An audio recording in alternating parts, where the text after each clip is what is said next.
Welcome to RickRackRuby. I'm Laura Cluvo.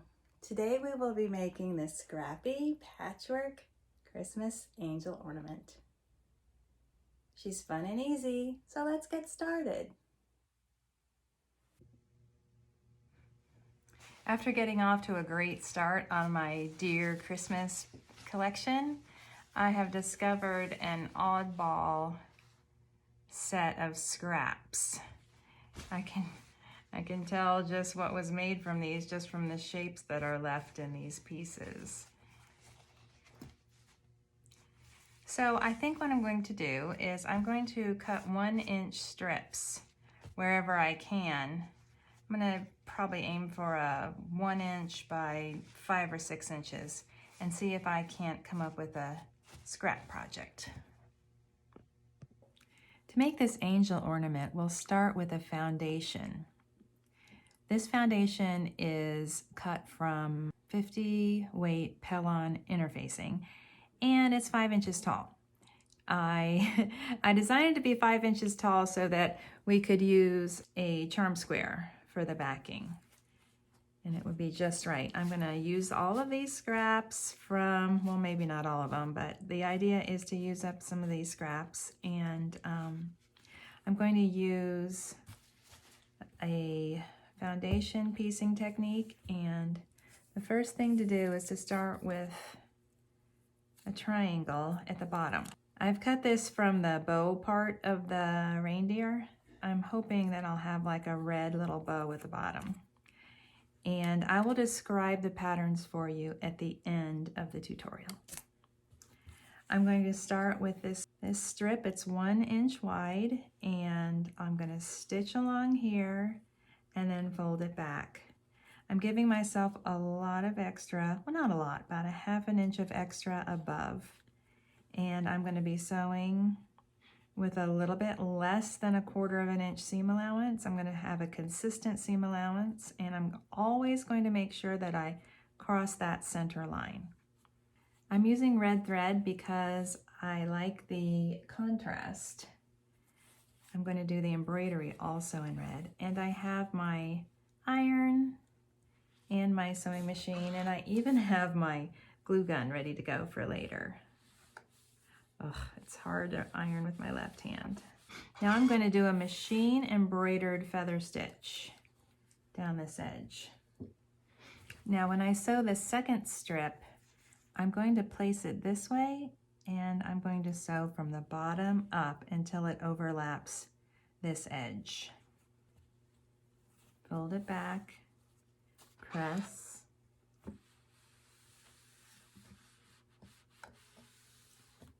and then I'm going to feather stitch.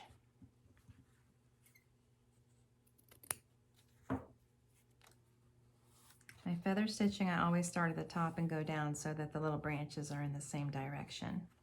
Next is pink. I'm going to try to alternate between the more pink strips and the more white. So the pink one is next. I'm lining it up with the edge of this one, and I'm making sure to overlap that center drawn line.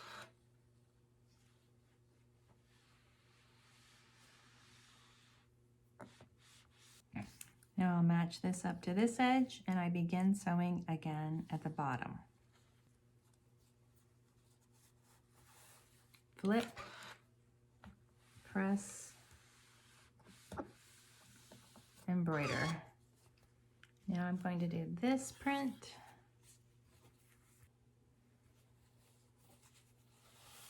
Flip,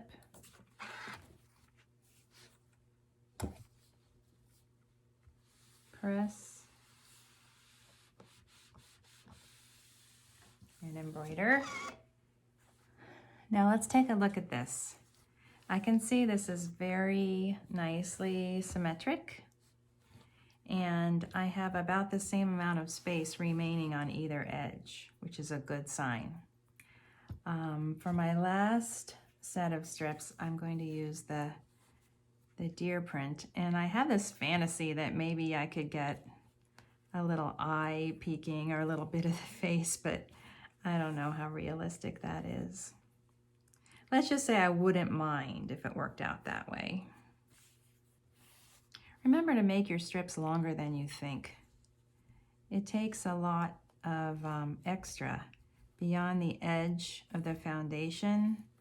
Sometimes when you fold back, you realize that you didn't have a long enough strip to actually fold back and cover the foundation, even though it was covering the foundation when you had it right sides together.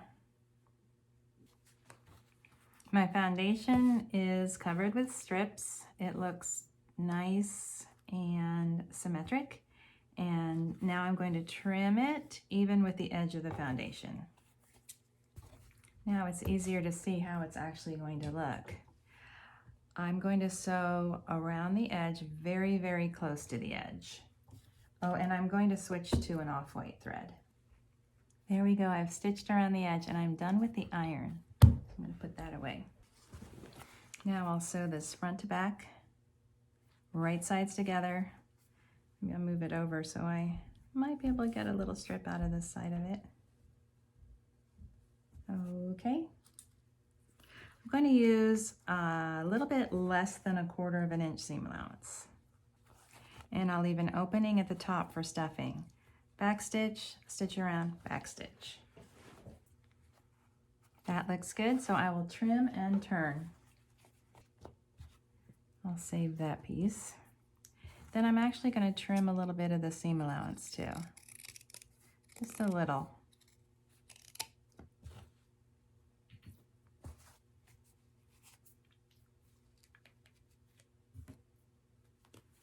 Now I'll turn it to the right side through the opening that I left at the neck edge. Very gently. No poking with tools or anything, just gently turning it. Reach inside. Make sure those bottom corners are smooth. And this looks good. So I'm going to stuff it.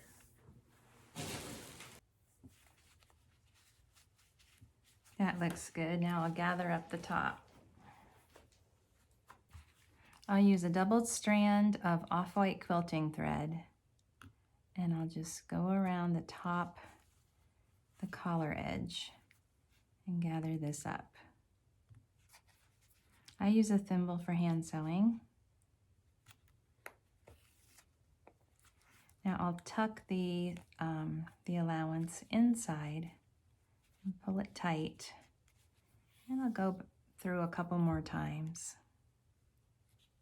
just to make sure it's nice and secure.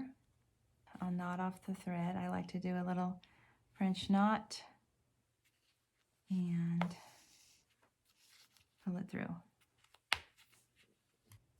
Now for the face, I have already prepared this face, and you can look at Focus on Faces for the description and the tutorial for how to create the RickRackRuby face.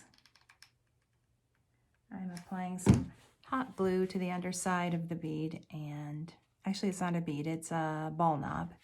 And then I'll just glue that on. I'm gonna hold that for a second, make sure it's nice and secure.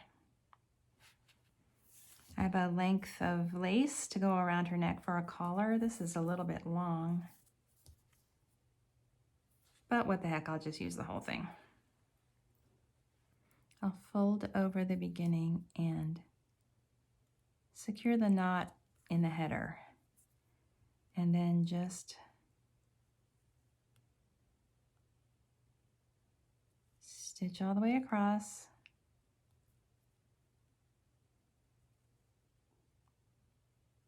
With a running stitch.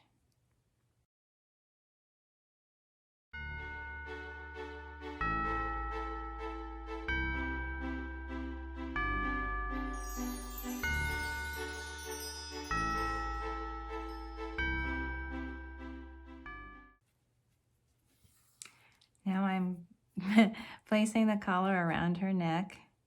This collar is really full, but I didn't want to just cut off that extra lace, so I'm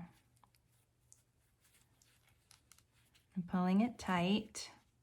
I'll secure it in the back, and I will make sure that the gathers are distributed evenly around the neck.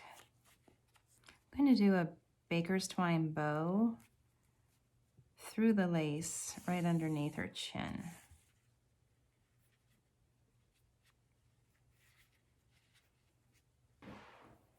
I'm going to add one of these little daisy trim pieces to the top of the bow right there.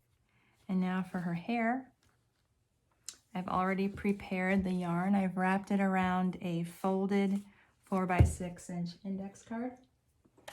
I always assume that there could be somebody who's never seen my videos before, and I try to approach each one as if this is a first-time viewer of RickRackRuby. But of course, if you've been around a while, you know this technique. Fold the 4x6" index card in half, then wrap the card all the way across and then all the way back, and then stitch across the center with a sewing machine. And now I'll reach inside and rip out that index card. So this is like a little wig. Now I will apply hot glue from ear to ear across the top of her head. Like that. And then I'll press the center of this yarn bundle right along the seam into the glue. And when I say center, I mean the center part, and these are the ends. And then I'll apply some hot glue from the ear to the back of the neck and back up to the other ear. And I'll continue to press that seam into the glue around to the back of the head.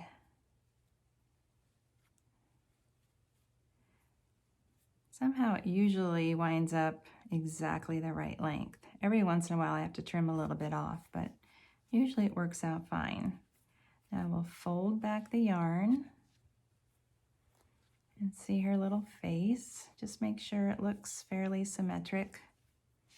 And now I'm going to use needle and thread, the doubled strand of off-white quilting thread, to tie this off into a top knot.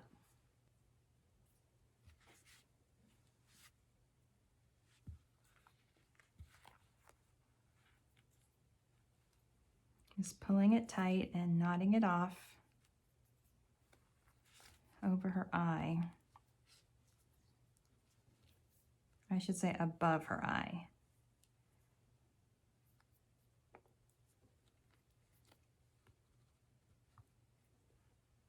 Then I'll glue this little bow embellishment right there, and that also helps to secure the thread that I just used to tie that off. Next is her halo. I'll take about 8 inches of the 20 gauge gold wire. This is just craft wire. And fold it in half, twist the ends together. This one's a little big, but that's okay. Fold it over like this. I'm going to apply glue to the stem and press that into the center of her top knot. There we go. Now I need a hanging loop, and I think I'm going to use the baker's twine. I just put a small piece of baker's twine onto my needle, and I'm sewing low, below the spot where I tied off the top knot. So it's way down into the yarn. And I'll tie it off. And the last step is the wings. I think I'm going to go with the Merry Christmas. I cut this from a piece of scrapbook paper, and I do have a tutorial called Focus on Wings that describes how to make my wings. There's about a penny-sized circle of hot glue. I'm going to press that onto the back of her head and hold it for a second to make sure it's nice and secure. This is the pattern that I use to create the angel. It is 5 inches tall and 3 1/4 inches wide across at its widest point. So if you create a 3 1/4 by 5 inch rectangle, fold it in half, and then this is 3/4 of an inch. Measure out 3/4 of an inch and then draw and cut this rounded shape. Open it up and there you go. This graph paper is actually 5 squares to the inch, so don't be confused by that. This is like, I call this the little starter. So the little starter piece that goes here at the bottom center. And this piece is really important to get it right because it establishes the angle. So if it's, you know, flatter and wider, it's going to have a different look. This is 1.5 inches by 1.5 inches. Fold it in half and just trim from the bottom to the top center. This is really easy. And that's how you start the project. Thank you for watching my tutorial. If you're enjoying my videos, please like, share, and subscribe.